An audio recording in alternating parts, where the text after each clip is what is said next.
Olá, boa noite. Estamos aqui nessa reunião que vamos falar sobre as dores da alma, né? As feridas que não foram tratadas. Na vida, quando a gente tem algumas feridas, né? Alguém te ofendeu, falou alguma coisa, você se incomodou naquele momento, ficou chateado, você ficou ferido, né? Se essa ferida não tiver um bom tratamento, ela mais tarde ela vai continuar doendo, né? Por quê? Porque ela não foi sarada, não foi cicatrizada, não foi curada, né?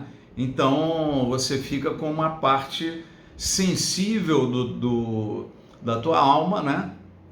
E quando alguma coisa similar, que de perto ou de longe te lembra, consciente ou inconscientemente, daquilo que aconteceu contigo, né, naquele momento, você fica mais sensível à dor, né?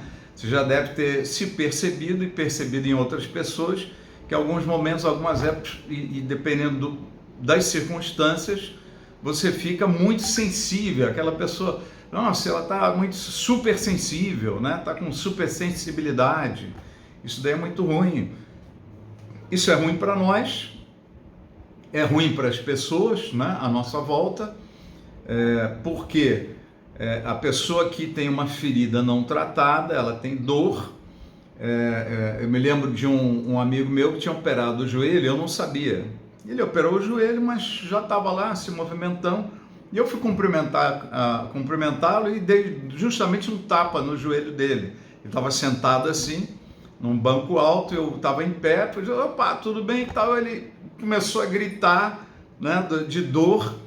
Quer dizer, é uma coisa desproporcional. Mas por quê? Porque está dolorido, né? Aquela ferida ainda não está sarada, né?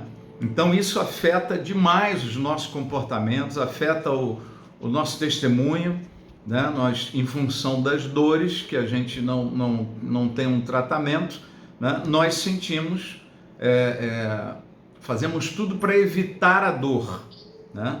Nós fazemos qualquer coisa para evitar a dor. O ser humano, ele tem duas coisas instintivas, que são tanto conscientes quanto inconscientes, que é o maior fator motivacional, que é fugir da dor e buscar o prazer, né?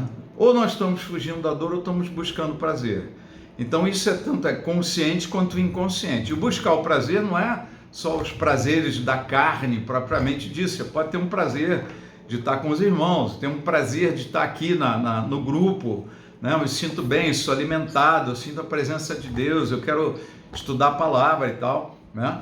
É um prazer em todos os sentidos. Mas o fato é que a gente realmente se desconecta, né, do natural e começa a ter algumas atitudes ou comportamentos que são extrapoladas ao natural, a proporção, como por exemplo daquele amigo meu que eu dei um tapinha no joelho dele e ele ficou enlouquecido de dor e eu não entendendo nada, né? E muitas vezes você fala alguma coisa para alguém, às vezes mandou mal, mas não foi uma coisa tão problemática assim, mas aquela pessoa sentiu de outra forma, né?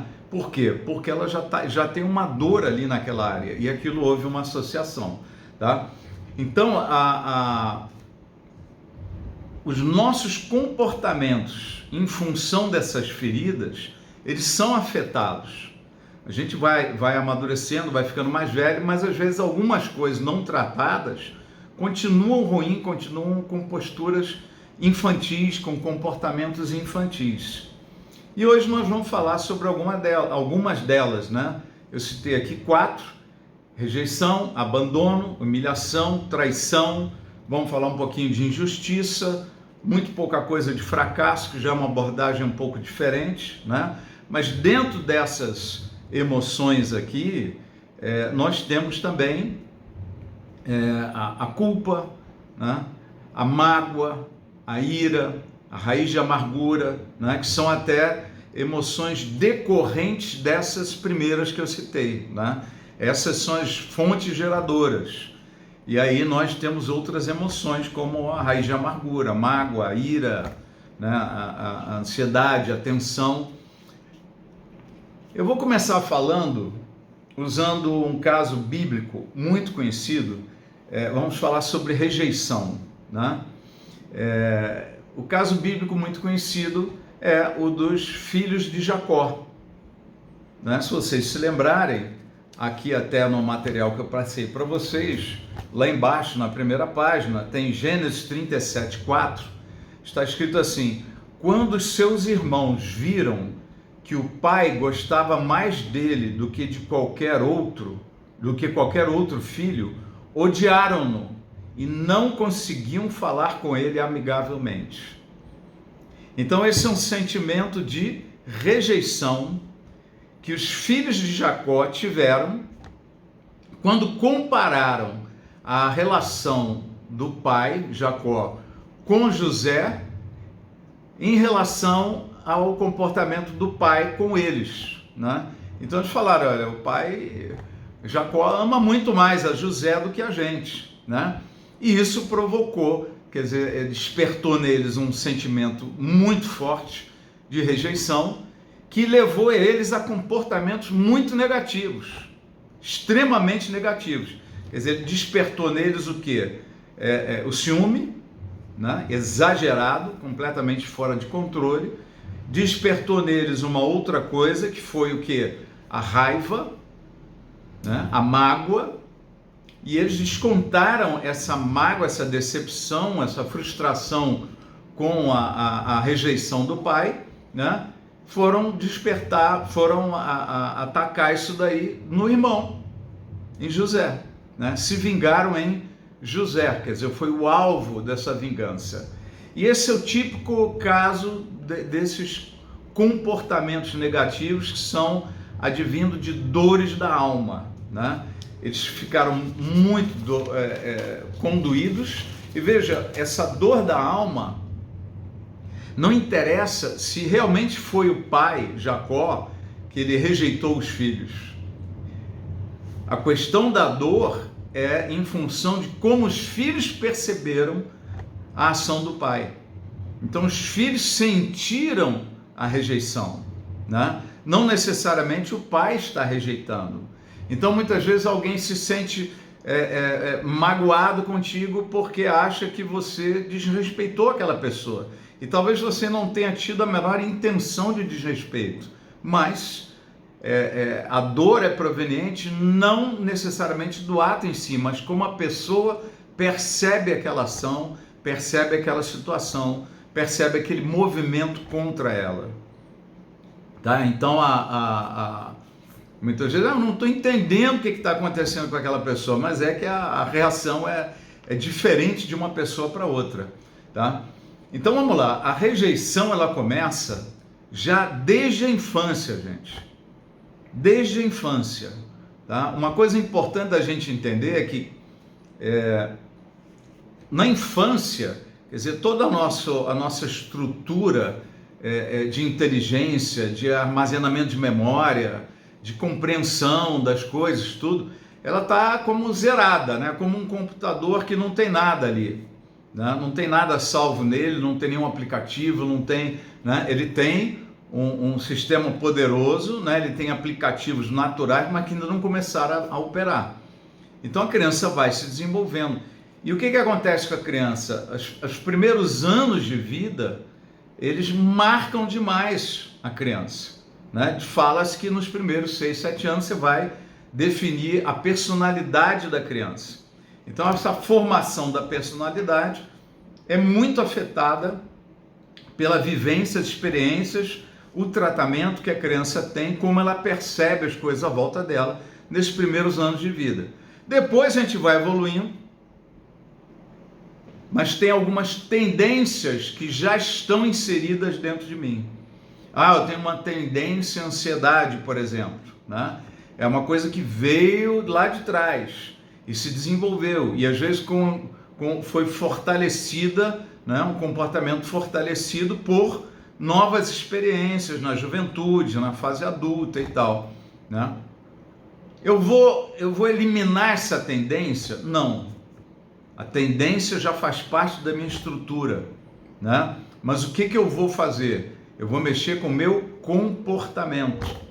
Então a gente aprende a lidar, né? A gente passa a ter um comportamento controlado pelo Espírito Santo, né?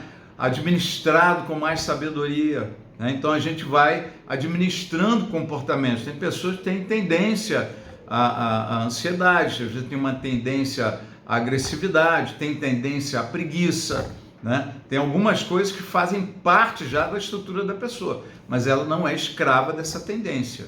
Ela pode, né, mudar, ela pode viver coisas totalmente distintas, tá?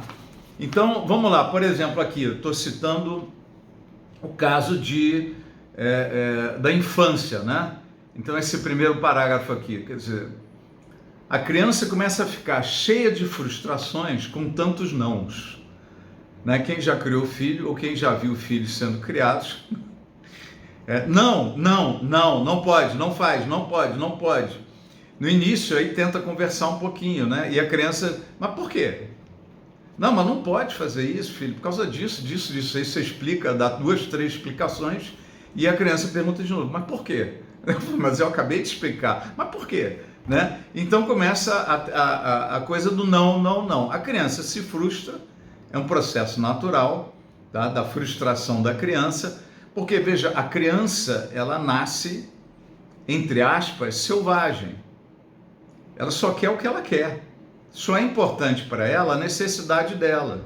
Não estou sendo atendido, estou sentindo alguma necessidade, chora, grita, até alguém atender, né?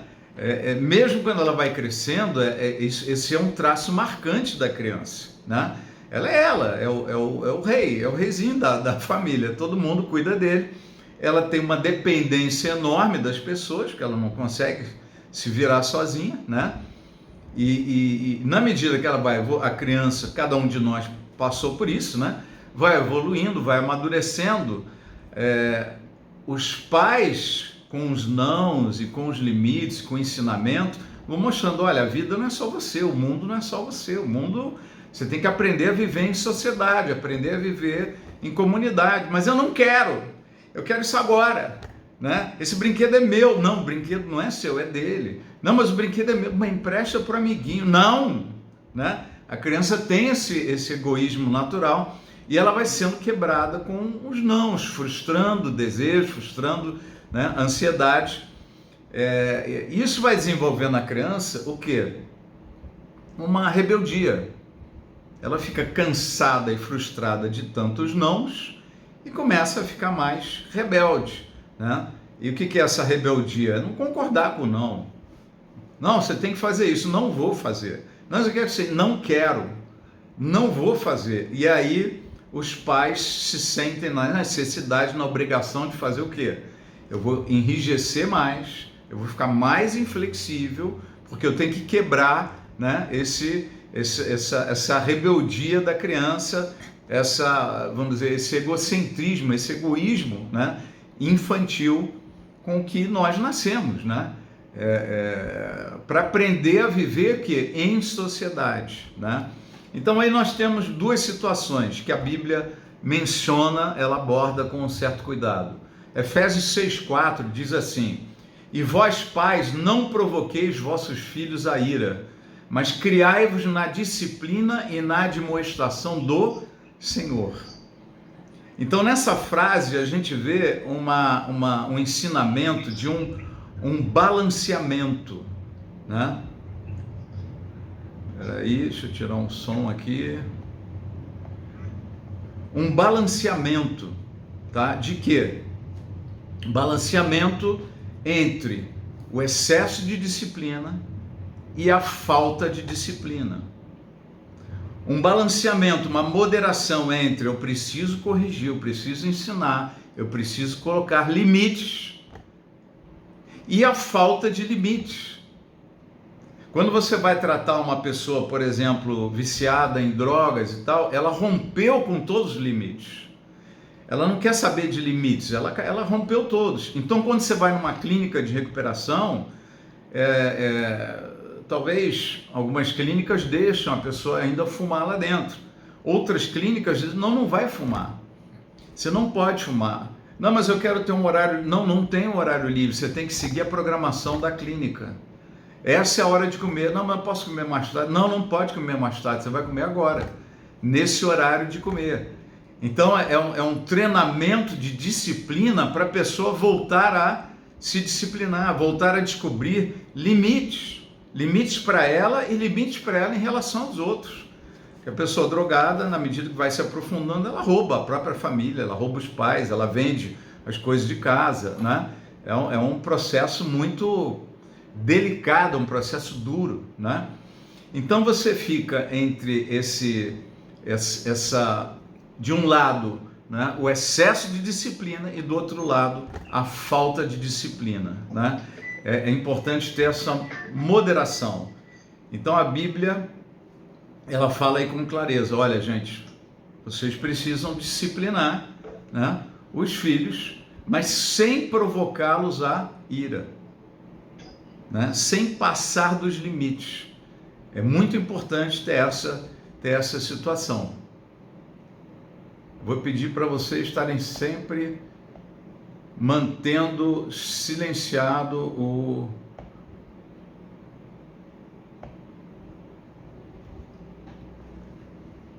o seu áudio, tá bom? Para não entrar aqui o som. Eu acabei desligando o meu. Estamos aqui. Então vamos lá.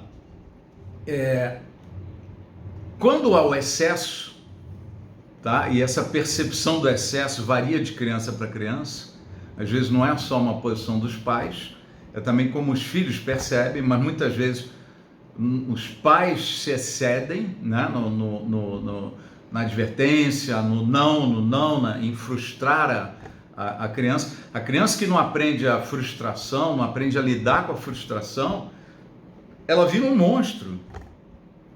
Quando vira adulta, ela vira um monstro, ela quer tudo para ela é egocêntrica, narcisista, é uma criança difícil, vira um adulto, um jovem com relacionamentos muito difíceis, né? A pessoa não tem facilidade de lidar com as outras, né?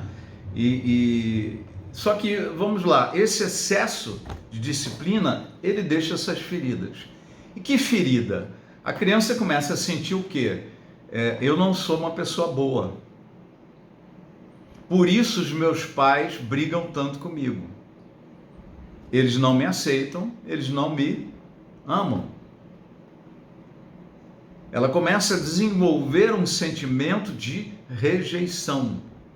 E isso fere. Eu não sou amado, eu não sou aceito. Porque quando eu quero ser quem eu sou, quem eu quero ser, né, fazer o que eu quero fazer, eu sou tolhido, eu sou repreendido, eu vou de castigo, né? Eu tomo uma disciplina, né? Sempre tem alguma reprimenda, né? Algum interdito pesado contra mim. Então a criança, quando tem o excesso, ela enxerga as coisas também dessa forma. E essas feridas, se não forem tratadas, elas vão sendo inseridas no coração da criança, né? Mais tarde ela pode ter isso reforçado por situações de rejeição lá na frente, amigos que rejeitaram, um namoro que não conseguiu, era apaixonado por alguém, tomou um fora, né? Teve esse sentimento de rejeição, vai sendo alimentado e fortalecido. E aí quando a pessoa chega na fase adulta, ela tem comportamentos extremamente negativos. O que aconteceu com esses filhos de Jacó, né? Eles já tinham um tratamento muito complicado do pai, né, e dos pais, porque Jacó tinha 2 esposas e 2 concubinas, né? Eram 2 servas, uma de cada esposa, e os 12 filhos de Jacó, eles foram gerados por essas 4 mulheres. Então já existia uma competição acirrada dentro de casa, né? Uma disputa de quem tem mais importância, quem não tem. Os filhos das servas se sentiam reduzidos, se sentiam minimizados, mas todos estão lá, são as 12 tribos de Jacó, né? As 12 tribos de Israel, são os cabeças das 12 tribos de Israel. E esse sentimento foi sendo de alguma forma fortalecido, até que no momento que eles veem que Jacó ama mais a José do que a eles partem para uma ação totalmente desproporcional, que foi o quê? Eles queriam matar José. E aí Rúben convence, era o mais velho, convence ele, não vamos matar, não é nosso sangue e tal. E aí convenceram ele, venderam ele para... foi vendido para uma caravana que estava passando e levaram ele como escravo. E ele foi escravo aí por cerca de 15 anos, né?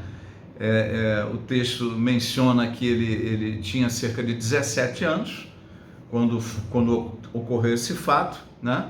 E aos 30 anos ele passou, depois de passar por essa tribulação toda, ele faz aquela revelação do sonho, né, do faraó, que o coloca numa posição extraordinariamente boa, né? Então ele passou anos ali de sofrimento, tá? Jacó não teve o sentimento talvez de rejeição. Jacó lidou com traição, Jacó lidou com humilhação, ele foi escravo, ele tinha de uma família boa, o pai tinha recursos, então, de repente ele era escravo, tomando ordem, tomando chicotada, tendo que falar um monte de coisas, né? Estou me referindo a José, né? O filho de Jacó, que foi vendido como escravo. Então a palavra de Deus, ela mostra assim com muita clareza, né? A reação a sentimentos de rejeição.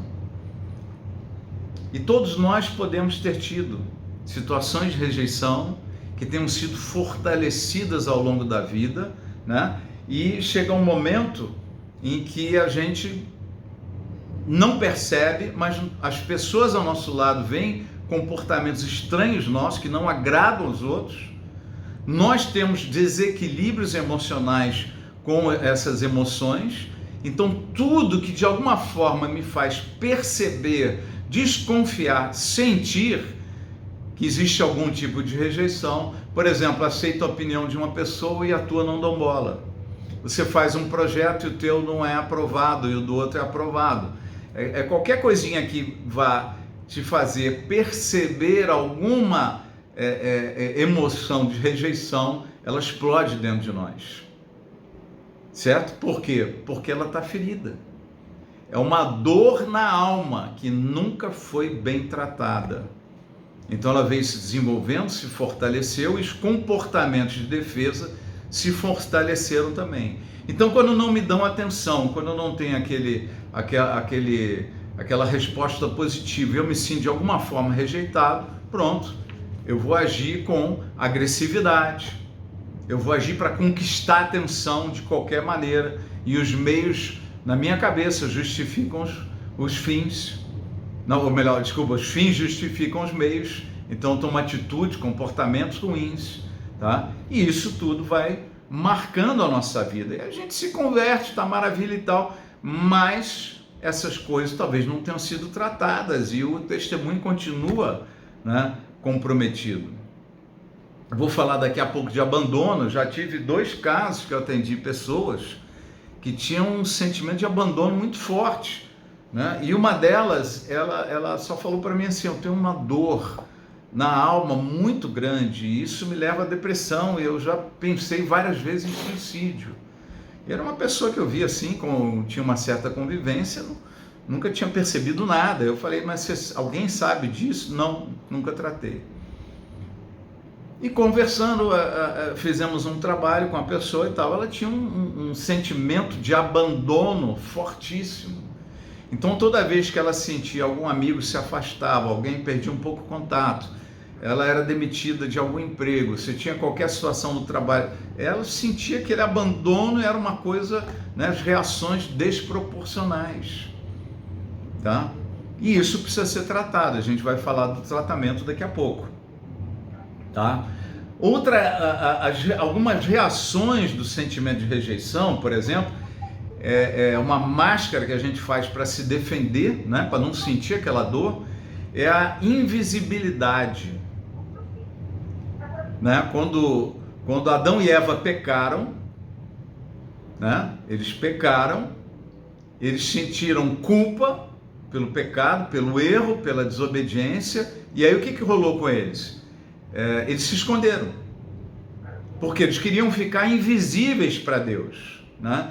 Então, quando a gente tem aquele sentimento de rejeição, a dor é tão grande que eu prefiro que ninguém me perceba. Se ninguém me perceber, eu não vou ser rejeitado por ninguém.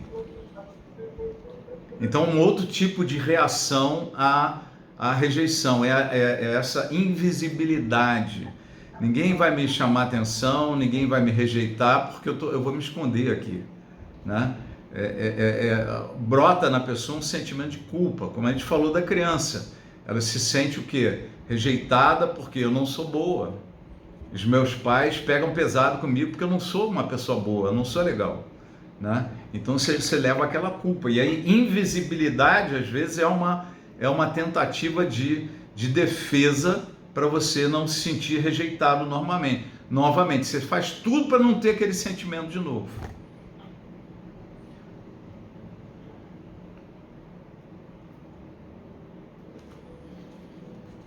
Podemos virar a página aqui.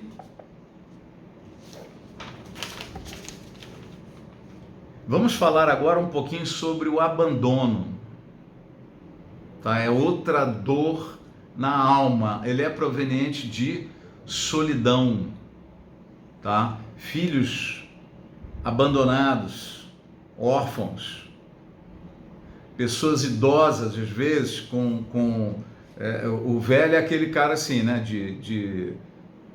Todo mundo fala, eu quero ouvir todo mundo. O velho fala, por mais que ele tenha uma sabedoria maior do que a dos outros, as pessoas não escutam, né? Isso daí tá velho. Tipo, o velho não sabe de nada, e o velho sabe mais do que os novos. Mas eu já atendi, até com o Jadson, esses dias a gente atendeu uma senhora, né? Com um problema de solidão, que os filhos, né, estão cheios de atividade, cheios de coisas, pessoas, e a pessoa fica lá idosa, morando sozinha e abandonada, já viúva, né? Então, mas você tem também a solidão você tem os pais, você não é órfão, mas, como na sociedade atual, né, a mulher trabalha, os casamentos não são mais sólidos como antigamente, então a mulher se sente assim na pressão, na obrigação de ser uma profissional, de ter o seu sustento, sua provisão, para não ficar dependendo do marido, né? Então os dois trabalham muito e a criança é criada às vezes por terceiros, por babá, pode às vezes ficar na casa da avó, né? As avós estão cada dia mais ativas, então as opções vão diminuindo e a criança se sente abandonada. E esse abandono, né? Veja, esses sentimentos, eles nunca acontecem isoladamente. Não, meu negócio é rejeição. Não, mas às vezes você tem rejeição com abandono.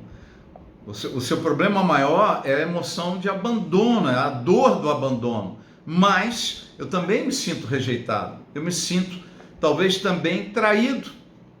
A criança talvez se sinta traída, porque ela tinha uma dependência enorme dos pais. Quando ela começa a crescer um pouquinho, passa os 6 meses, a mãe já volta a trabalhar, né? E a criança aí começa a ficar mais sozinha, e na criança bate o que no coração dela? Aquela mente que ainda quase não tem informação, as informações estão vindo e estão moldando a personalidade dela naqueles primeiros anos. A criança entende o quê? Meu pai e minha mãe não me amam. Eles têm tempo para o trabalho, mas não têm tempo para mim. Eles estão me trocando pelo trabalho. Eles me traíram porque eles me abandonaram aqui. Então são sentimentos que vão brotando na criança e dependendo de como os pais lidam, quem fica no lugar, como é feita essa condução, né? E como a criança recebe, como indivíduo, como pessoa, essa experiência que ela vive, né? Isso pode ser mais intenso ou menos intenso, pode ser uma dor. Todos nós temos todas essas dores em algum nível. O problema é quando elas extrapolam, né? O sofrimento, de certa forma, ele faz parte da natureza humana caída, né? É um mundo caído que está sendo restaurado. A igreja, né, é um elemento de restauração, mas as nossas vidas estão em processo. A nossa transformação é um processo, né? Então, o sofrimento, de alguma forma, ele faz parte da vida do ser humano que está aqui no planeta Terra caído. com Deus e sem Deus, né? Então vamos lá, não independe da criança ser abandonada, mas dela se sentir abandonada, tá? E esse sentimento, ela vai se tornando jovem, vai ficando mais velha, algumas experiências reforçam, outras não. Algumas crianças conseguem lidar um pouco melhor, o jovem, o adulto, outros não, né? Para muitos isso pode ser uma cegueira, eu não vejo, conscientemente eu não entendo, mas inconscientemente está toda essa energia guardada dentro da nossa mente, dentro da nossa alma, tá? E é uma energia, é um componente pesado, né? Dentro de nós, está lá recalcado, mas ele está lá. Então é sempre importante ter essa noção, né, de quando a gente tem uma decisão, por exemplo, eu quero parar de fumar, nunca mais vou fumar. Uma pessoa que come demais, está destruindo a própria saúde e tal, não, eu vou mudar a minha alimentação, agora eu vou ficar firme. Muitas coisas você decide conscientemente, mas o seu inconsciente não comprou aquela ideia. O consciente pensa que ele domina, mas quem determina o comportamento é muito mais o inconsciente do que o consciente. O inconsciente leva a pessoa que decidiu conscientemente a parar de fumar, ele vai e bloqueia aquela parada, né? Ele vai causar um problema ali, vai arrumar um jeito da pessoa querer fumar de novo, vai fumar. Por quê? Porque o inconsciente entende que aquilo ali é o único alívio que ele está tendo. Aquela pessoa não, tem um monte de cargas, de problemas que ela não sabe lidar, não conseguiu se enxergar, não tratou, né? Não colocou diante de Deus, não se deixou trabalhar pelo Espírito Santo, e aquilo é pesado para a pessoa, né? Então o inconsciente ele vai lá e atrapalha, tá? Então por que eu estou dizendo isso? Porque talvez, eu não tenho abandono, talvez você não tenha percebido, tem coisas que a gente não percebe o quanto elas são fortes dentro de nós. E por isso a gente muitas vezes acaba não entendendo por que nós temos alguns comportamentos negativos que a gente não consegue dominar. E começa a falar assim, não, eu sempre fui assim, eu sou assim mesmo, né? É a síndrome de Gabriela, né? Mas, gente, nós não precisamos ser assim, certo? Nós não precisamos ser assim. Então, essa criança que vai ficando um jovem, tudo, quando ela chega na fase adulta, consciente ou inconscientemente, ela quer fazer tudo para não sentir o abandono. Eu não posso me sentir abandonado. Então, essa pessoa, muitas vezes, num relacionamento, ela é pegajosa. Porque ela gruda, ela fica muito dependente da pessoa, né? Existe normalmente na pessoa que foi muito fortalecida no abandono ou fragilizada no abandono, né? Ela tem um conflito entre eu não posso ser abandonado e sofrer, eu preciso não depender de ninguém, eu tenho que ter minha renda, eu tenho que ter os meus recursos. Por um lado ela sente isso, por outro lado ela faz tudo para que aquela pessoa que está mais próxima não abandone. Então muitas vezes ela se humilha, ela aceita coisas que não deveria aceitar, ela vamos dizer, ela não sabe estabelecer limites com aquela outra pessoa, ela acaba sendo muito judiada, né?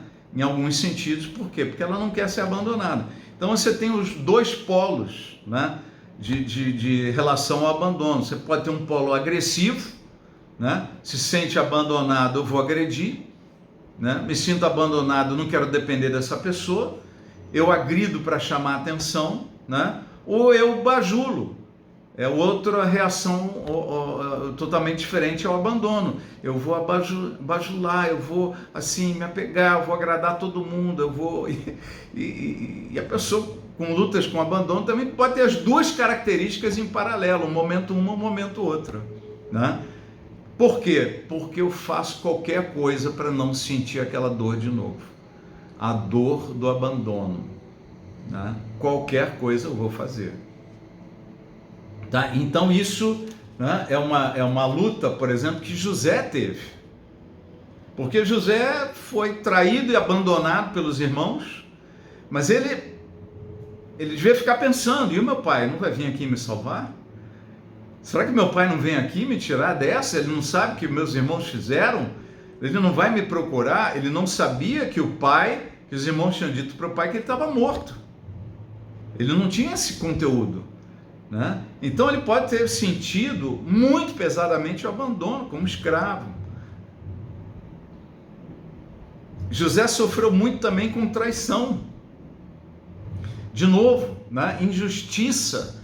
Pô, ele foi injustiçado pelos irmãos, porque ele não fez nada de errado. Ele foi injustiçado na casa de Potifar.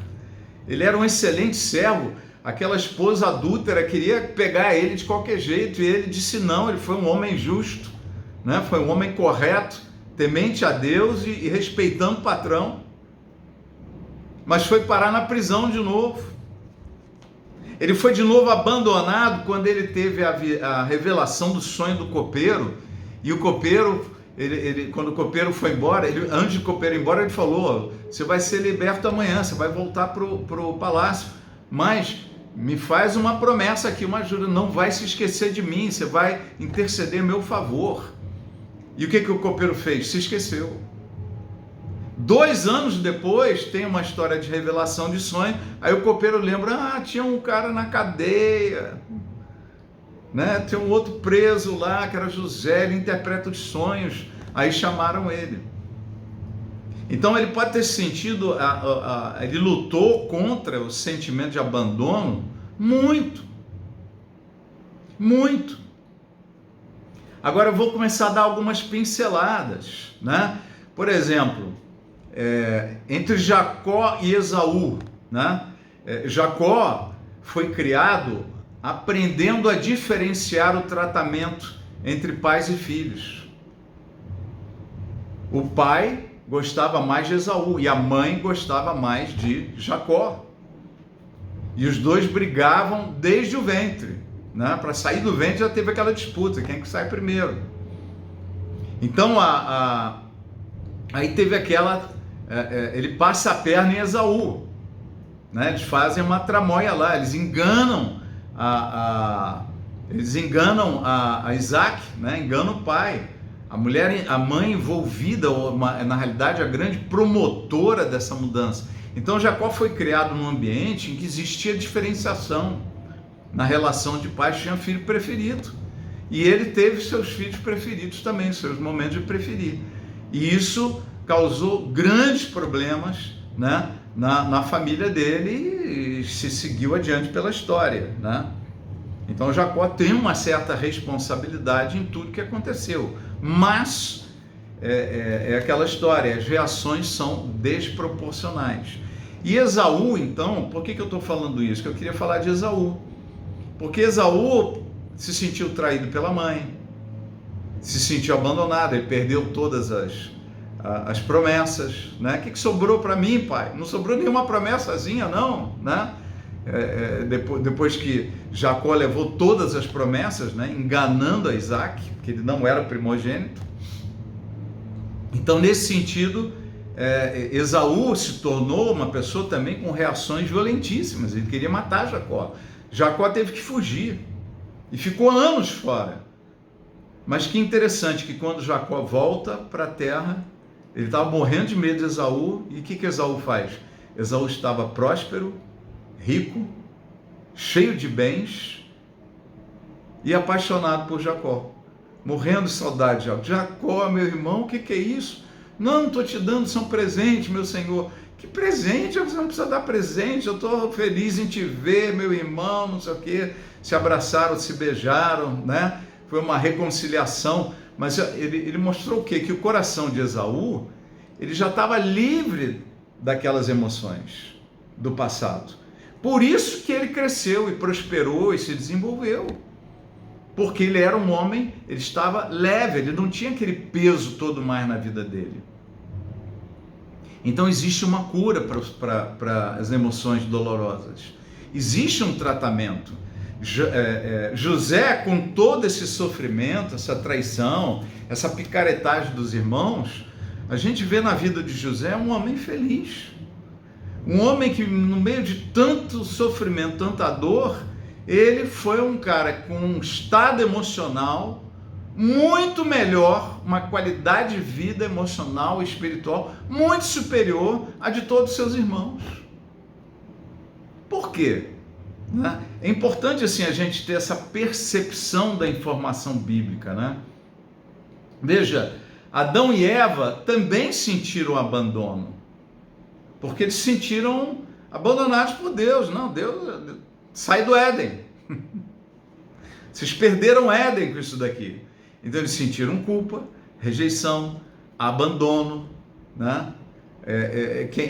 Eles voltaram a fazer algum sacrifício para o Senhor depois.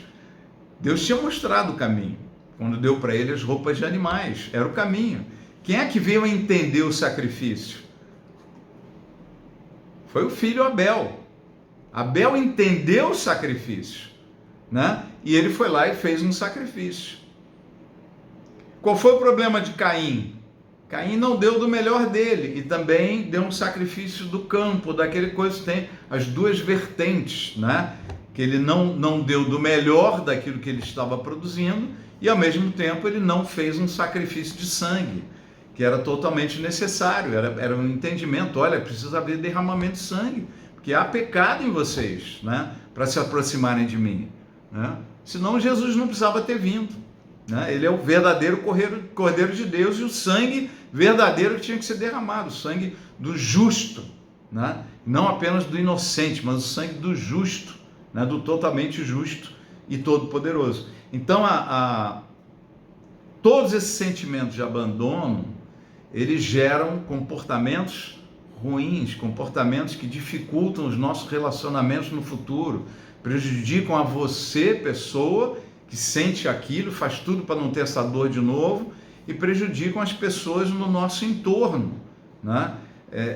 Prejudicam às vezes até a nossa vida profissional. Em vários sentidos nós somos prejudicados por esse tipo de situação, tá? Vamos falar da humilhação. A humilhação é proveniente da vergonha, a pessoa foi exposta, passou um vexame, um ridículo, foi motivo de riso, né? Se lembra daquele filme, talvez a maioria tenha assistido, talvez não, mas já teve aí umas 2, 3 versões de Carrie, a Estranha, né? Então era uma pessoa que acabou ficando lá bruxa, endemoniada e faz um monte de coisa, todo mundo achava ela estranha, e ela tem finalmente aquela reação de matar um monte de gente, de fazer, né? Por quê? Porque ela passou uma humilhação grande, não foi tratada. A humilhação pode ser, por exemplo, na escola, a criança lá pequena, a professora chama de burra, não passou na escola. Teve um casal de irmãos que uma vez veio falar comigo, falou: pastor, a gente estava falando com o nosso filho, ele repetiu o ano de novo, e a gente chegou e foi falar e começou a dar bronca nele, e ele falou: já sei, não precisa repetir, eu sou burro, eu sou burro, eu sou burro. Então ele mostrou qual era a informação que ele tinha dos pais e quanto isso deve ter se tornado uma crença limitante no coração, na mente desse jovem, desta criança, né? Quanto isso não se tornou uma crença limitante. Então, na hora que ele precisa usar a inteligência para aprender alguma coisa, para absorver uma aula, um entendimento, alguma coisa, eu sou burro. Isso é o que está dentro dele, eu sou burro. E aí ele se bloqueia e não consegue desenvolver, né? Então, essa humilhação, ela pode ser na escola, né? Eu conheço uma pessoa que na escola a professora chamou ela de burra, e várias vezes. Não, você não entende mesmo, você é burra. E a criança absorve aquilo, ela começa a acreditar naquilo. Você não consegue, você não pode, ela começa a acreditar naquilo. É uma coisa interessante que nos esportes, num nível um pouco mais elevado, você vai se desenvolvendo, alguns movimentos você só consegue fazer depois que você se imagina fazendo. Você passa para a sua mente a imaginação de você fazendo aquele movimento. Você fazendo, tive assim vários esportes que eu pratiquei, tinha alguns movimentos giratórios que eu não conseguia fazer, tal, e até que eu comecei a me imaginar fazendo, assim, pá, vou fazer assim, pá, pá, pá. E fui fazer, deu certo. Nunca mais precisei de algum recurso adicional para fazer aquele movimento de novo. Tá? Eu precisava era me ver fazendo, acreditar que eu poderia fazer. Né? Então, a criança ouvindo essa informação de que ela não pode, não tem competência, não vai conseguir, não é capaz, às vezes pais falando para os filhos, você nunca vai ser ninguém, você é um desastre mesmo, você não presta para nada. Né? São informações que humilham a pessoa e ela começa a acreditar naquilo. Né? O bullying escolar, você é gordo, você é careca, você é feio, e às vezes a pessoa é até bonita e começam a fazer bullying com ela, né? Escolhem algum ponto fraco e vão lá, é o bullying, bullying, bullying, aquilo vai ficando, em algum momento, às vezes até com violência, né? O bullying muitas vezes é violento, às vezes a criança não quer ir mais para a escola, por quê? Porque tem algum coleguinha que andou batendo nela e vai lá, ele provoca, ele xinga, e a criança não quer ir mais para a escola. Né? Essa é uma das reações à humilhação, é a invisibilidade. Eu sou burro, então na minha sala eu vou tentar ficar invisível, para o professor não me fazer nenhuma pergunta. Quantos já sentiram isso muitas vezes? Vou ficar quietinho para ninguém me perguntar nada. Mas por quê? Muitas vezes são sentimentos que vêm lá de trás e eu não quero arriscar que ele me pergunte, eu não saiba responder e eu vou sentir lá dentro aquele negócio, aquela dor de novo de eu não posso, não consigo, eu sou burro, eu sou limitado, eu sou isso, eu sou aquilo. Muitas vezes nós não expandimos o nosso potencial de ministério, o potencial de profissão, o potencial como pessoa, como gente. Por quê? Porque você aprendeu a não acreditar que você tem talentos e dons dados por Deus, que você pode. Que você tudo pode naquele que te fortalece. Que a gente tem como ir adiante. Certo? Então a humilhação, ela provoca essa sensação assim, vão rir de mim, vão me provocar, vão me bater, vão perceber que eu sou burro. Porque ele é gordo, porque ele é dentuço, porque tem pinto pequeno, tem bunda grande, tem, né, ele é maneta, ele é perneta, ele não enxerga direito, ele faz isso, é o quatro olho, né, é o careca, tem um monte de coisas que a gente sofre na infância, vai sendo fortalecido por experiências diferentes, mas todas que de alguma forma nos fazem se sentir humilhado, e a gente já tem uma sensibilidade, e aí ela vai aumentando, ela vai se fortalecendo. Quando você chega na fase adulta, você está cheio de comportamentos de eu fico na minha. E se me perguntarem e eu puder, eu vou para o banheiro. Eu fiz, me chamaram aqui no celular, eu vou atender, mas você sai de toda e qualquer exposição. Né?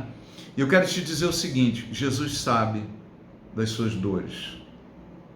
Ele sabe das nossas dores. Diz a Epístola aos Hebreus que ele passou por todas estas coisas, né?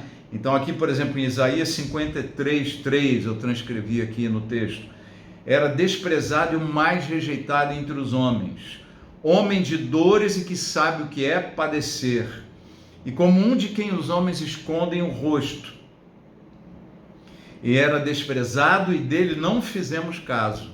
Isaías 53:7, ele foi oprimido e humilhado, mas não abriu a boca, como cordeiro foi levado ao matadouro, e como ovelha muda perante os seus tosqueadores, ele não abriu a boca. Tá? Não quer dizer que não é para a gente abrir a boca. Jesus não abriu a boca porque ele sabia que estava certo aquele sacrifício dele. Não por pecado dele, mas pelos nossos pecados. Por isso que ele não abriu a boca. Eu preciso morrer mesmo. Vocês têm que me matar. Vocês vão me crucificar. Mas aqui eu vou restaurar a humanidade. Aqui eu vou abrir o caminho para a salvação e a cura e a transformação dos homens. Né? Então, veja, ele foi traído por Judas, negado por Pedro, rejeição, né? Abandonado por todos na hora da dor e da perseguição, né? Quantas pessoas que quando quebram, às vezes estão prósperas, estão ganhando bem, está cheio de gente em volta, quando quebra, né? Olha, desaparecem os amigos, todo mundo vai embora. Você vê que seus amigos são poucos, não tem aquele, né? Tinha muito interesseiro, chupa-sangue, né? Ali perto, então a pessoa tem aquele sentimento de abandono, né? É a crise do atleta de elite, né? Que fica famoso, passa na rua, todo mundo vê, é procurado e tal, de repente se aposenta, engorda, fica barbudo, fica careca, às vezes, né, a pessoa nem enxerga mais ele, né? Alguns hoje no futebol ainda vira comentarista, técnico, você tem algumas prorrogações de carreira, mas muitos são esquecidos. E a pessoa vive aquela crise de não ser mais o centro das atenções, porque o narcisismo dela foi extrapolado durante o seu tempo de fama, né? Então, quando sai do poder, quando perde o poder, não é ninguém, aí é outro sentimento de abandono muito forte. Então, rejeição, abandono, humilhação e traição, né? Foram os que a gente citou aqui. Mas Jesus sabe das suas dores. Ele sabe, e foi Ele que criou o ser humano. Ele acompanhou nossa queda desde o início. Ele sabe as nossas fraquezas. Ele entende as nossas dores. Por isso mesmo Ele pode nos socorrer, tá? E o socorro do Senhor se manifesta através da sua palavra e através da ação do Espírito em nós. E o Espírito e a palavra agem juntos, tá? Como foi na geração de Jesus no ventre de Maria, né? Ela recebeu uma palavra e ela creu nessa palavra e se rendeu a ela, falou, seja feita em mim conforme o seu propósito, né? E aí o Espírito Santo fez o quê? Ele pegou a palavra dada por Deus através do anjo, né? E o sim de Maria e agiu, gerando Jesus no ventre dela, tá? Então é assim que as coisas são geradas também dentro de nós.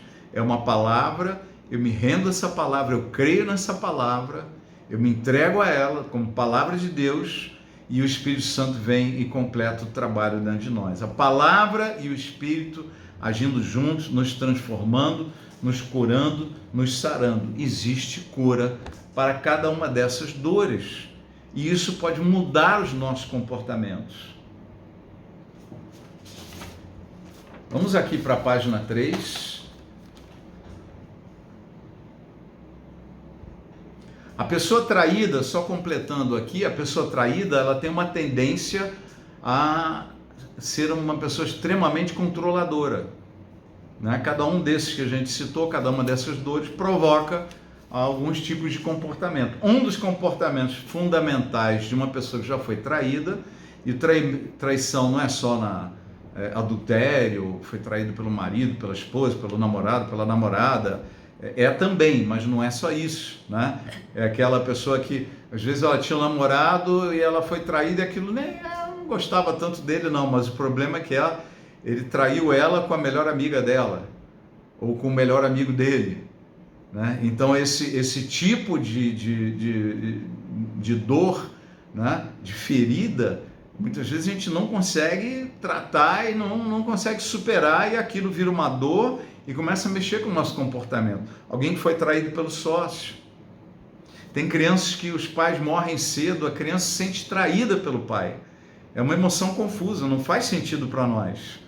Mas para a criança ali naquela infância, meu pai me abandonou. Ela sente o abandono e a traição, né? E fica com aquilo dentro dela. É uma coisa estranha, não é uma coisa racional. É algo totalmente emocional, interiorizado dentro da criança, que vai se fortalecendo na fase adulta. Então eu prefiro controlar tudo. Então a pessoa que entra numa nova relação, às vezes ela nem consegue entrar, nunca mais vou amar ninguém. Eu prefiro ter sexo livre, né? Eu não quero ter mais relações, eu não quero ter mais compromisso, eu não quero me entregar para ninguém, né? E outras vão, se entregam, elas querem, sentem a carência, desejam ter uma relação, mas ficam naquela, um controle absoluto em cima daquela pessoa. Com quem que você está falando? E aí vai escanear, consegue, como é que se diz, hackear o Facebook, o Instagram, o WhatsApp do parceiro, da parceira, né? E fica investigando, espionando, né? O tempo todo, tentando saber, se bobear, segue, né? No passado, muitos contratavam detetives particulares para ir atrás da pessoa, para descobrir se tinha um amante, não tinha um amante, se tem uma coisa, não tem, né? É sempre uma relação muito dificultosa. Como um patrão, como um gerente, como um diretor, um dono de uma empresa, você não delega mais, porque você não consegue confiar nas pessoas, então você não delega, você retém, você guarda tudo para você, você é quem decide, você controla, você quer ter o controle, porque a traição gera esse tipo de dor, e a fuga desta dor é exatamente o que? Não confiar mais em ninguém, não delegar, não relaxar com relação a isso, tá? Tem a dor da injustiça, a dor do fracasso. Às vezes a pessoa fracassa, tem uma situação que foi mal, se deu mal, né? E se sente culpado com aquilo, se sente uma pessoa fracassada, né? Eu não tenho jeito. E aí, se já teve aqueles fortalecimentos de humilhação no passado, ou de rejeição, já começa a se sentir, não, eu não tenho jeito mesmo, ou eu não mereço, né? Eu sou mau, eu sou aquele filho mau, não mereço prosperar, dar certo nos negócios, eu não mereço ter um casamento abençoado, eu não mereço ter uma família, eu não mereço ir adiante na minha profissão, eu não mereço ter um ministério no reino de Deus e tal. A gente começa com esses sentimentos, lidando com culpa, com todas essas coisas. E a dor do fracasso também é muito grande, né? Dentro da programação neurolinguística, que foi passado posteriormente para o coaching, né? Para a hipnose clínica, tudo, dentro da PNL se ensina o quê? Que não existe fracasso. As grandes pessoas, modelando-se, né? ou tentando perceber a razão do sucesso de pessoas de sucesso, eles começaram a perceber que o quê? Que a maior parte dos milionários já quebrou. A maior parte das pessoas de sucesso já passou por grandes fracassos, grandes momentos ruins. Então, a gente pode viver sobre uma perspectiva de que não existe fracasso, existe aprendizagem. Agora que acabou, né? Como falamos na sexta-feira passada, agora acabou mesmo, agora já deu tudo ruim, não sei o quê. Não fracassou ainda. Não existe fracasso, existe aprendizagem, desde que você esteja aberto a aprender, aberto a mudar, aberto a ser transformado, a se deixar tocar pelo Espírito Santo de Deus, né? Então essas coisas vão se desenvolvendo e crescendo dentro de nós, tá? Então essa perspectiva do fracasso é um problema. Muito bem, estamos aqui no meio da página 3, com a seguinte linha: passado, presente e futuro. Futuro ainda vou viver. Futuro depende do que eu estiver semeando no meu presente, né? A Bíblia é muito clara e é um versículo que se repete no Antigo e no Novo Testamento, né? Que nós vamos colher aquilo que nós plantarmos, aquilo que nós semearmos. Os nossos resultados serão fruto dos nossos investimentos, tá? Tirando de uma linguagem da agricultura, trazendo uma linguagem dos tempos atuais, né? Que seria mais voltada para investimento, né?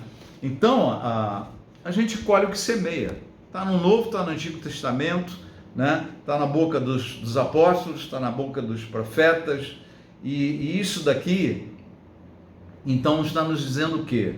Que o nosso presente, ele é fruto das nossas experiências no passado. O que eu sou hoje é um resultado da minha história, das minhas experiências. Ou melhor dizendo, de como eu percebi as experiências e situações que eu tive na minha vida. O que me forma não são os fatos. O que me forma é como eu enxergo os fatos. Essa é uma lição fundamental para ser aprendida, tá? E eu vou começar já pincelando aqui, entrando direto na palavra, né, de José. Como ele percebeu os fatos. Quais eram os fatos? Ele tinha irmãos que foram de péssimo caráter e comportamento, se deixaram tomar por ciúmes, inveja, né? E com as suas dores de rejeição, fizeram um mal tremendo na vida do irmão. E ele podia ter mágoas enormes no coração dele.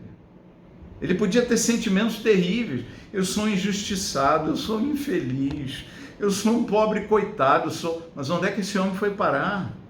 Meu Deus! Ele foi para a casa de Potifar e tudo dava certo. Ele foi para a prisão, ele organizou a prisão, melhorou os horários, diminuiu o sacrifício, aumentou a produtividade dos prisioneiros, deu mais descanso para os prisioneiros e a produção dava mais resultado. Ele era um homem totalmente abençoado, ele não se rendeu a estas emoções. Por que não se rendeu? Porque ele deu um novo significado à sua própria história, né? É impressionante. José não podia mudar o passado dele, como você não pode mudar o teu. Eu não posso mudar o meu passado, mas eu posso mudar como eu percebo as experiências que eu tive no meu passado. Eu posso mudar como eu enxergo as lutas que eu vivi no meu passado. Eu posso dar novos significados a essas coisas. Eu posso atribuir novas percepções a traumas que eu vivi. Eu posso enxergar com positividade, com resultados positivos. Eu posso enxergar como semeadura, não de destruição, mas de construção na minha vida, coisas que até hoje eu atribuo como coisas que me destruíram, coisas que me arruinaram, coisas que me fizeram mal. Talvez não sejam. E como é que José fez isso? Né? Eu coloquei aqui a passagem, está na página 4. Pode virar a página, Gênesis 45, a partir do verso 1. Então José, não se podendo conter diante de todos que estavam com ele, bradou: fazei sair a todos da minha presença. Foi o tempo em que os irmãos dele foram no Egito pedir socorro. José já era o primeiro-ministro do Egito, ele tomava conta de tudo, né? No Egito. O Egito era a nação mais poderosa da terra naquele tempo. José teve a visão de 7 anos de fartura, quando deveria guardar, foi a instrução de Deus para ele: guarda, amontou os celeiros, enche, guarda, porque vai faltar nos 7 anos seguintes. E ele fez isso e o Egito se tornou a nação, né, a única que guardou e que tinha então prosperidade, e ainda vendeu caro, né, o que eles tinham para os outros que estavam vivendo secas e dificuldades enormes no plantio, né? Então foi um tempo assim tremendo na vida desse homem, né, de José. E o que ele faz? Né? Os irmãos vão lá pedir socorro, pensando que José estava morto, sabendo lá de José, e chega lá, eles nem reconhecem, porque estava... O egípcio era careca, tinha tratamento de pele, fazia um monte de coisa, né? E por causa de piolho, né? Essas coisas. Então eles não reconheceram e pintavam as sobrancelhas. Quando chegou lá, José se identifica. Ninguém ficou com ele quando José se deu a conhecer a seus irmãos e levantou a voz em choro, de maneira que os egípcios ouviam, e também a casa do faraó, um choro alto, né? E disse a seus irmãos: eu sou José, vive ainda meu pai? Ele começou ainda duro, ele estava... Imagina as emoções de José naquele momento, queridos. Ele estava diante dos caras que estragaram, arruinaram, entre aspas, a vida dele. Venderam ele como escravo, ele era irmão deles, fizeram todo o mal na vida de José. E seus irmãos não lhe puderam responder porque ficaram atemorizados perante ele. Disse José a seus irmãos: agora chegai-vos a mim. E chegaram-se. Então disse: eu sou José, vosso irmão, a quem vendestes para o Egito. Ele não imaginou uma falsa história, tá? Ele não criou uma história para ele, da vida dele, uma falsa história. Não. Ele gerou uma história com bons olhos e não uma história com maus olhos. Eu sou um pobrezinho, injustiçado, ferrado, vou sofrer a vida toda por causa dos meus irmãos. Não, ele criou uma história diferente para ele. Ele escreveu com Deus uma nova história. Qual foi a história? Agora, pois, não vos entristeçais, nem vos irriteis contra vós mesmos, por me haverdes vendido para aqui. Porque para a conservação da vida, Deus me enviou adiante de vós, porque já houve 2 anos de fome na terra, e ainda restam 5 anos em que não haverá lavoura nem colheita. Deus me enviou adiante de vós para conservar a vossa sucessão na terra e para vos preservar a vida por um grande livramento. Assim não foste vós que me enviaste para cá. Olha o que ele fala. Não foram vocês que me enviaram, e sim Deus que me pôs aqui por pai de Faraó e senhor de toda a sua casa e como governador em toda a terra do Egito. Ele está inventando uma história? Não. Ele absorveu para ele uma história dele mesmo, com bons olhos. O que são bons olhos? São olhos espirituais, são olhos de fé, são olhos ligados na palavra de Deus. A palavra de Deus afirma para nós o quê? Todas as coisas cooperam para o bem daqueles que amam a Deus segundo o seu propósito, não é segundo os meus planos, é segundo o propósito de Deus. Tudo coopera para o meu bem. Então ele falou o quê? Olha, quem me colocou aqui não foram vocês, foi Deus. Porque até isto cooperou para o meu bem e para o bem de toda a casa de Jacó. Porque este era o propósito de Deus. Queridos, por que eu estou dizendo isso? Nós precisamos dar novos significados à nossa história. As coisas que me causaram mal, às vezes um órfão, às vezes um adultério, uma traição, uma vida abandonada, uma vida difícil, pais ignorantes, muito duros, uma mãe que morreu cedo, uma situação. Todas as coisas cooperam para o propósito de Deus na tua vida, para o teu bem. A vontade de Deus, ela é o quê? Boa, agradável e perfeita. Sobre esta base, sobre este fundamento, sobre tudo posso naquele que me fortalece. Sobre estes fundamentos, nós devemos enxergar a nossa história. Eu não posso mudar o meu passado, mas no presente eu posso dar um novo significado às coisas que aconteceram no meu passado.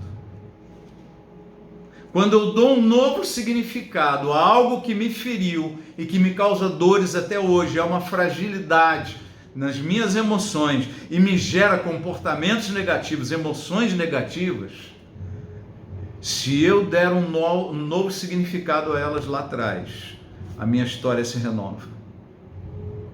O meu comportamento é modificado. Por que Esaú conseguiu estar tão leve quando encontrou tantos anos depois a Jacó? Porque ele não guardou mágoas para sempre. Em algum momento aquele homem perdoou o irmão. Em algum momento aquele homem se sentiu leve e falou: eu preciso ir à luta, eu agi mal, eu preciso ir à luta, eu preciso fazer a minha vida aqui, eu vou à luta, eu não vou me dar mal. Eu não estou amaldiçoado, eu perdi aquela bênção, mas eu não estou amaldiçoado. E ele prosperou, e a Bíblia diz que ele tinha muita prosperidade, muitos cavalos e homens e guerreiros. Ele foi lá para receber o irmão com 400 homens. E Jacó todo preocupado que o meu irmão vai me matar. O irmão abraçou ele, veio correndo, abraçou, beijou. Meu irmão. Por que ele estava bem? Porque ele liberou o perdão. Queridos, são duas coisas fundamentais na nossa cura. Cada cura pode ter um processo um pouco diferente, mas ele tem duas bases fundamentais: perdão e aceitação. Aceitação de quê? Aceitação da sua história, do que eu vivi, dos momentos difíceis que eu tive, lutas que eu tive, enfermidades que eu tive, ou enfermidades que eu até esteja passando. A primeira coisa é a aceitação, admiração pela sua história. A minha história não é ao acaso. Há um Deus todo-poderoso por trás de tudo que acontece comigo. Por mais que eu esteja no mundo caído, eu confio num Deus e eu sei em quem eu confio. Quando eu começar a varrer as experiências dolorosas do passado e revisar elas com novos olhares, a minha história muda. Olhares como o de Jacó. Olhares, por incrível que pareça, eu estou usando uma referência que não é um modelo bíblico maravilhoso, mas Esaú. Ele não voltou lá, Jacó encontrou Esaú magoado, todo ferrado, com doença. Não, encontrou um Esaú saudável, casado, com filhos, próspero, amoroso com ele. Meu irmão, cedeu uma parte da terra, vai para lá, essa terra é tua também, né? Vai lá, ocupa essa terra. Veja, são experiências bíblicas que a gente precisa aprender com elas. Os irmãos de Jacó estavam péssimos quando foram encontrar com Jacó, porque eles tinham culpa, eles sabiam que tinham feito mal, não foram atrás da restituição em nenhum momento. Gente, quem sabe nosso irmão ainda está vivo, vamos atrás dele. Não foram atrás. Eles não fizeram nada, enganaram o pai, viram o pai sofrer, envelhecer mais rápido por causa da dor, da perda do filho. Foi uma coisa horrível. Perdão e aceitação. Aceitação de quem nós somos. Aceitação da nossa história. Aceitação das pessoas que estão à nossa volta. Não julgai e não sereis julgados, né? Um coração misericordioso, cheio de empatia, cheio de sensibilidade com as pessoas à nossa volta, tá? E isso é qualidade de vida. A gente vai falar em outro dia mais sobre isso. Mas essa aceitação em especial de quem você é e da sua história, tá? Aceitação de tudo que você viveu e dar um novo significado a elas. Perdão. O perdão tem 3 manifestações. O perdão ligado ao amor, né? E esse perdão ligado ao amor, a quem que eu devo amar primeiro? Amar a Deus, acima de todas as coisas. E amar ao próximo como a si mesmo. Muita gente só enxerga 2 amores nesse texto. É o amor a Deus e ao próximo. Não. Amar ao próximo como a si mesmo. Então eu preciso me amar para amar ao próximo. Como é que eu vou amar ao próximo se eu não me aceito, se eu ainda estou cheio de culpa, se eu ainda me condeno por muitas coisas, se eu ainda não me perdoei? Por não me perdoar, eu não perdoo o próximo. Por me sentir culpado, eu culpo o próximo. Não foi isso que Adão e Eva fizeram? Adão, o que você fez? Foi Eva. Eva, o que você fez? Foi a serpente. A falta de assumir responsabilidade, porque não consegue se perdoar. Será que não é mais fácil assumir? Eu sou um ser humano, nascido de novo, resgatado pelo poder do sangue de Jesus Cristo, cheio do Espírito Santo, estou estudando a palavra, estou ouvindo de Deus, estou recebendo de Deus, o Espírito Santo age para me transformar, me amadurecer, mas eu ainda sou sujeito à carne, eu ainda tenho erros, eu ainda tenho fraquezas. É mais fácil assumir a nossa fraqueza e confiar no perdão do que não assumir fraqueza, não assumir erro, se defender, se posicionar, se esconder e se tornar incapaz de amar o próximo. Se eu não me perdoo, eu não perdoo o próximo. Os 3 amores, os 3 perdãos. Perdão de Deus na minha vida. Perdoar a mim mesmo. Tá? O perdão de Deus é o quê? Eu me confessar para o Senhor e pedir perdão. E me confessar para outras pessoas e pedir perdão para elas. Perdão de Deus, perdão do próximo e perdoar-se a si mesmo. Autoaceitação. Existe alguma coisa que a gente tem que aprender a entender. Eu não sou ainda totalmente luz. Nós ainda temos a carne. A gente ainda tem uma luta contra o pecado. Só que nós não somos mais escravos do pecado. Hoje nós podemos vencer o pecado. Nós não estamos mais tão debilitados e entregues ao pecado. Nós podemos vencer o pecado.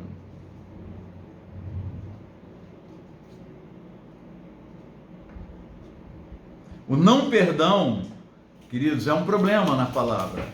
Eu vou ler alguns textos aqui rapidamente. Colossenses 3,13, suportem-se uns aos outros e perdoem as queixas ou reclamações que tiverem uns contra os outros. Perdoem como o Senhor lhes perdoou. Quem eu sou, quem nós somos para não perdoar alguém? Achar que podemos julgar e condenar uma pessoa, isso é uma obra da carne. Não perdão é uma obra da carne, guardar mágoa. Aquela pessoa me diz, eu nunca vou esquecer o que ele me fez. Eu nunca vou esquecer. Às vezes, na relação de pais e filhos, às vezes tem mágoas fortes assim. Mas sabe quem é que sofre com isso? É quem não perdoa. Quem continua sofrendo a humilhação, cada vez que você se lembra do que aconteceu, o seu cérebro, a sua alma, ela sente como se estivesse acontecendo de novo. Então você lembra, é a mesma dor, e de novo, de novo, de novo, de novo. E sabe quando é que você quebra o ciclo? Quando você perdoa aquela pessoa que te humilhou. Quando você libera perdão.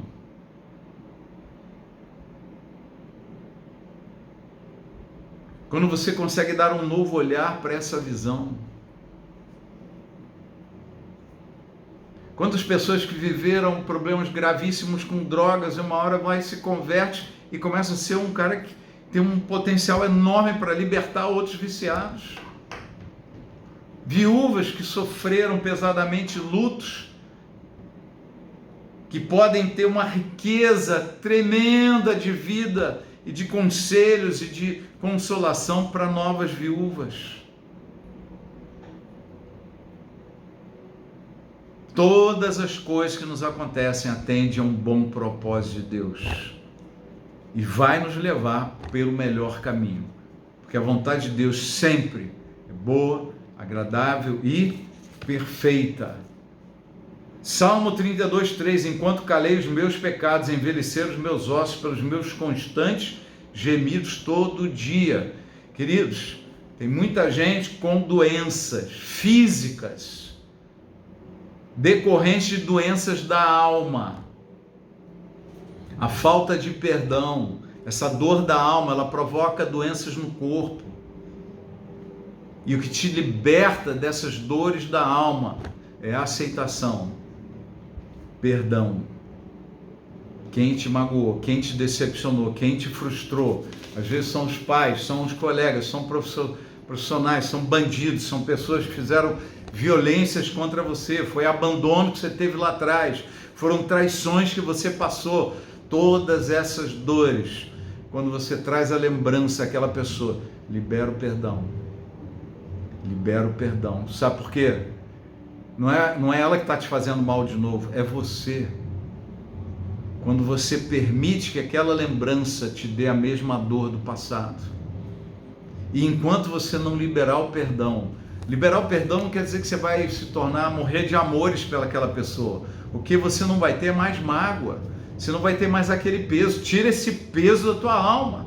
Tira esse peso do teu corpo. Libera esse perdão. Solta esse bicho. Joga para fora essa coisa ruim que está dentro de você. Está te fazendo sofrer, está te trazendo dor. Não é mais aquela pessoa. É você. E quando a gente joga fora, a gente não fica mais tão sensível às coisas que estão acontecendo parecidas, que me fazem lembrar daquelas dores do passado e que eu não quero sentir de jeito nenhum. Muitas pessoas acabam sendo curadas de enfermidades quando passam exatamente por isso.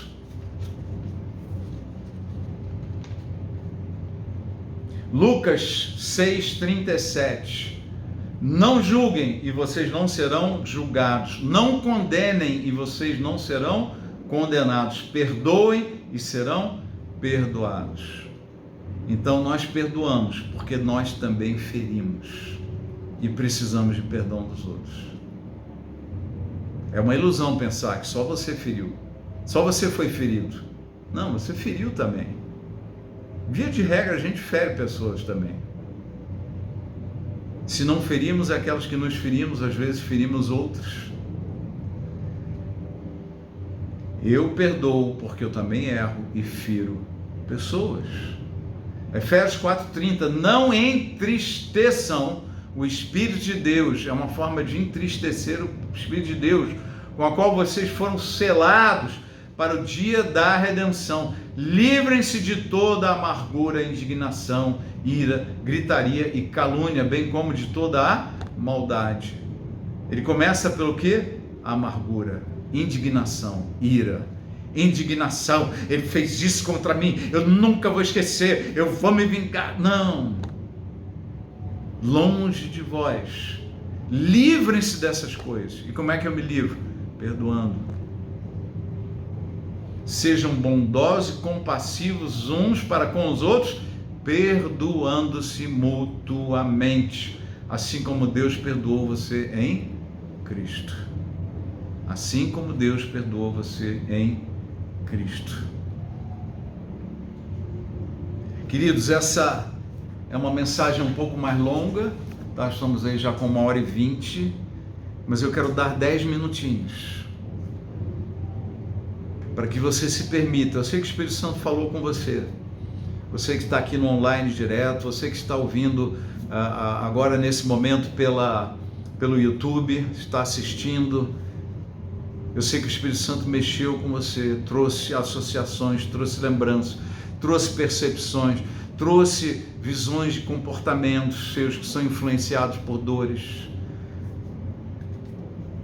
E eu quero te pedir agora para feche os teus olhos. Se isola um pouquinho e deixe vir essas lembranças à tona, as lembranças que vieram dentro de você ou estão vindo agora, de dores que foram causadas. Imagens virão na tua mente, pessoas, nomes. E eu quero que cada pessoa dessa, cada lembrança de uma imagem, de alguém que te feriu, de alguém que te trouxe abandono, de alguém que te fez lembrar de humilhações, de dor, cada pessoa que aparecer, cada imagem, eu quero que você tire ela da sua vida. Tira ela. Joga para fora.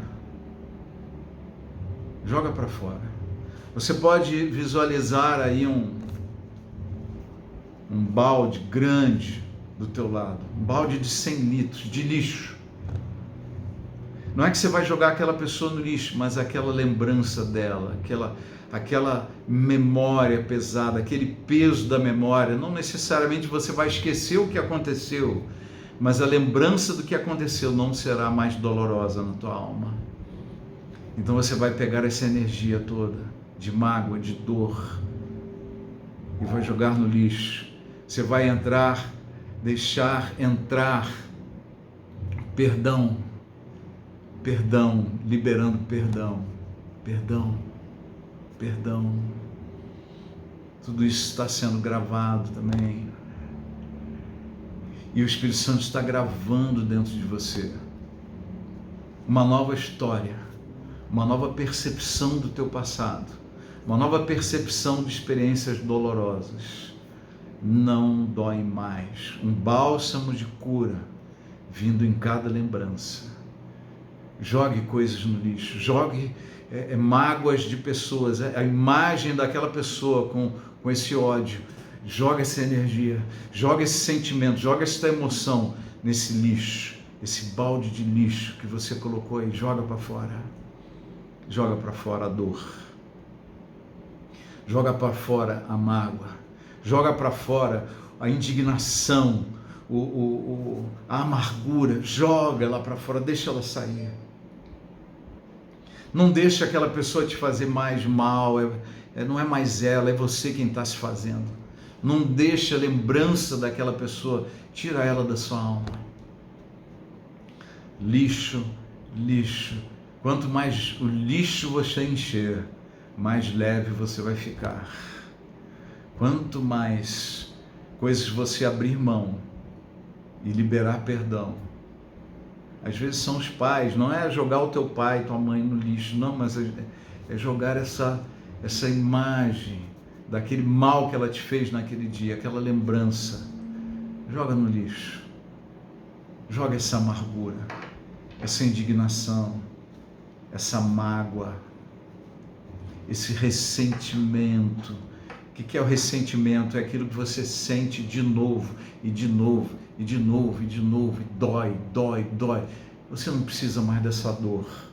Um bálsamo de cura, um mover do Espírito Santo está lavando tudo isso de dentro de você, está varrendo esse lixo, está passando o rodo, limpando. Você não precisa mais disso.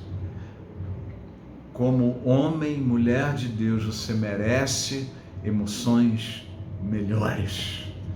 Você merece ser um vaso melhor por dentro e por fora. Um vaso melhor. Que o Espírito Santo esteja trazendo tratamento completo sobre a tua alma, em nome de Jesus. Em nome de Jesus. Em nome de Jesus. E o Espírito de Deus também vai te dar um novo olhar para as suas piores experiências. Ele te dá um novo olhar, porque o Espírito Santo nos fala com toda clareza que todas as coisas cooperam para o seu bem, segundo o propósito do Senhor na tua vida. E essa visão do seu bem, ela é boa, ela é agradável e ela é perfeita. Então o Espírito Santo te dá um novo olhar para experiências mais dolorosas e negativas que você teve. Ele vai te dar nova imagem, um novo perceber, um novo sentir sobre cada uma dessas experiências, em nome de Jesus. Em nome de Jesus. Que assim seja. Eu oro pela tua vida, para que haja graça de Deus e abundância de conhecimento da palavra, de revelação do Espírito de Deus e de agir do Senhor na minha vida e na tua vida, nas nossas vidas, em nome de Jesus. Amém.